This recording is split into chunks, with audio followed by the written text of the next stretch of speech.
लाठीचार्ज झाल्यानंतरही विद्यार्थ्यांनी दिल्लीमध्ये जंतर मंतरवरती आपलं सुरू असलेलं आंदोलन हे सुरूच ठेवलेलं आहे। तर मनसेचे अध्यक्ष राज ठाकरेंनी लाठीचार्जवरून मोदींवरती निशाणा साधलाय।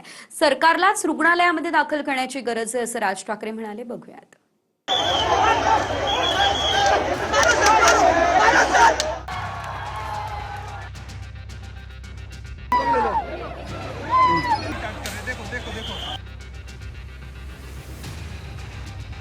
संसदेवर निघालेल्या मोर्चात लाठीचार्ज झाल्यानंतरही दुसऱ्या दिवशी पुन्हा जखमी विद्यार्थी जंतर मंतरवर आंदोलनासाठी आले। केंद्रीय शिक्षण मंत्री धर्मेंद्र प्रधान यांचा राजीनामा होत नाही तोपर्यंत आंदोलन सुरू ठेवण्याचा निर्धार अभिजित दिपके यांनी केला। 150 पेक्षा जास्त मुलं जखमी आहेत। मी काल आरएमएल हॉस्पिटलला जाऊन भेटून आलो। काही मुलांना, त्याच्यात एक मुलगी जी आहे ती क्रिटिकल आहे। तिच्या गळ्यावर दिल्ली पोलिसांनी लाठी मारली आणि त्यामुळे तिला खूप जखम झालेली आणि ती जमिनीवर पडली, त्यामुळे स्टॅम्पेड झाला लाठी चार्जमुळे। त्यामुळे ती क्रिटिकल आहे। तिला जर काही झालं तर दिल्ली पोलीस आणि नरेंद्र मोदी यांच्यावरती जिम्मेदारी असेल। आमचं आंदोलन जे आहे ते चालूच राहील। आम्ही आंदोलन मागे घेणार नाही। काल जे झालं त्याच्यानंतर आम्ही अजिबात मागे सरकणार नाही। काल हा भारतासाठी काळा दिवस होता। 12-12 वर्षांच्या लहान मुलींवर दिल्ली पोलिसांनी लाठ्या चालवल्यात, त्यांचे गळे पकडलेत। वेगवेगळ्या राज्यातून तरुण तरुणी आंदोलनात सहभागी होण्यासाठी दिल्लीत आल्यात। मात्र मोर्चावेळी पोलिसांनी लाठीचार्ज केला, ज्यात अनेक विद्यार्थी जखमी झाले। पण तरीही घरी परतण्याऐवजी या विद्यार्थ्यांनी पुन्हा जंतर मंतरचा मार्ग निवडला। बैरिकेटर पे खड़े होकर मैंने उनको बोला मैं सहायता करती हूँ। 8:30 बजे उन्होंने मुझे पकड़ के डिटेंशन करा। 8 बजे तक उन्होंने मुझे मारा है। शाम के 8:30 बजे उन्होंने मुझे निकाला है। पूरी बॉडी में मैं पूछना चाहती क्यों मारा है। हम लोग तो पीसफुली प्रोटेस्ट कर रहे थे।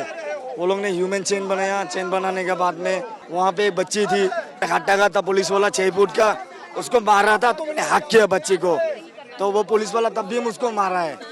पैर में मारा, शायद फ्रैक्चर हुआ, ब्लड भी जम के बैठा है। पाणी पाजत होतो त्यांना मी माझ्या फाउंडेशन तर्फे। पाणी वाटताना सुद्धा मला त्यांनी सोडलं नाही। सगळ्यातून स्टार्टिंगला इथं मारले, माझ्या इथून इथं पुन्हा असं सरळ पण मारले, पुन्हा पायावर सुद्धा मारले त्यांनी। माझ्या खूप मारले। माझ्यासारख्यांना कमीत कमी 500-600 लोक हॉस्पिटलमध्ये ऍडमिट असतील। इकडे मनसेचे अध्यक्ष राज ठाकरेंनीही लाठीचार्जवरून संताप व्यक्त केलाय। सरकारलाच रुग्णालयात भरती करण्याची गरज असल्याचं राज ठाकरे म्हणाले। आंदोलकांवर केलेला बेफाम लाठीचार्ज पाहून हे सरकारच मानसिक रुग्ण झालंय आणि त्यांनाच रुग्णालयात भरती करण्याची गरज आहे असं दिसतंय। आम्ही रास्त मागण्यांसाठीची आंदोलनं कशी चिरडतो हे जगाला दाखवण्याची हौस सध्या सत्ताधीशांना जडली आहे। मोदी पंतप्रधान असताना विद्यार्थ्यांचं आंदोलन निर्दयीपणे चिरडलं गेलं हे इतिहास लक्षात ठेवेल। ती परीक्षा पे चर्चा इत्यादी करताना मग आता विद्यार्थ्यांशी करा। त्यांच्या मागण्या रास्त आहेत। धर्मेंद्र प्रधान आणि सरकारचा इगो यापेक्षा या देशातील विद्यार्थ्यांचा आक्रोश महत्त्वाचा आहे। शेजारच्या श्रीलंकेत 2022ला विद्यार्थ्यांनी असंच आंदोलन उभं केलं। 2011चं अरब स्प्रिंग आणि नेपाळमध्ये देखील तेच। ही सगळी अगदी ताजी उदाहरणं आहे। जयप्रकाश नारायण यांनी संपूर्ण क्रांतीचं आंदोलन उभं केलं। त्याचा पाया हा पण विद्यार्थ्यांचा असंतोष होता। आज आपल्या देशातील विद्यार्थ्यांच्या या धैर्याला पण सलाम। पूर्णपणे जसं काही वेड्यासारखं लाठीचार्ज करत आहे। बरं, नावाचे पाटे देखील काढले या रॅपिड ॲक्शन फोर्सने।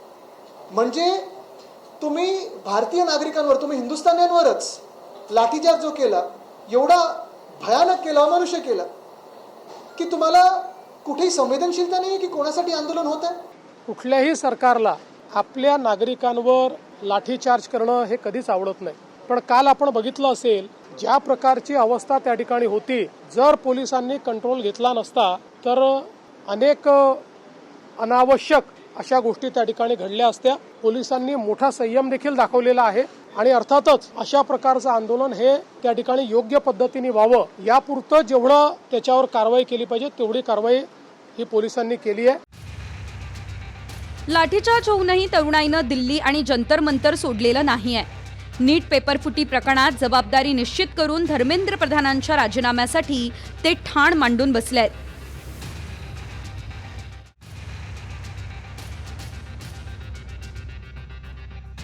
अक्षय मंकणी, निवृत्ती बाबरसह प्रमोद जगताप, TV9 मराठी, नवी दिल्ली।